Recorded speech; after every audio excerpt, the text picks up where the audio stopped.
Why are we most sued country? Are our treaties not designed very well? Or the people who are working around these treaties not equipped to understand the legalities around it? What exactly is the loophole? There are various loopholes at various levels.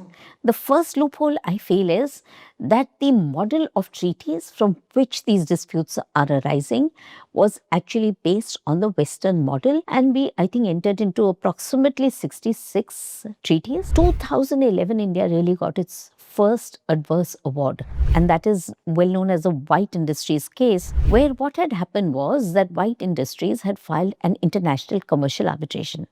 They got an award in their favor. They came to India to come and enforce it. Coal India, which was the PSU whom they were fighting, had filed objections to the award.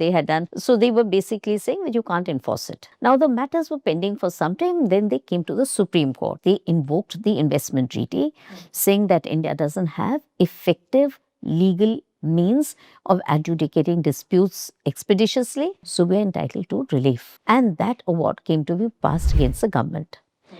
Government means Republic of India, because it's against a sovereign country. And then India did pay the amount. It was a big turning point. India went ahead in 2016 and terminated almost all its bilateral investment treaties.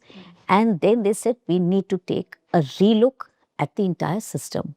So they came out now with another model, which was the 2016 model. It hasn't been very popular because I think it's become a little over defensive. But the problem, why is India sued so much, is because the claims are continuing to be filed under the terminated BITs, because those BITs had periods of sunset period, which is 15 years, that the treaty, even though it's terminated, would continue to operate for another 15 years. It's actually a matter of great national concern, and therefore capacity building is important.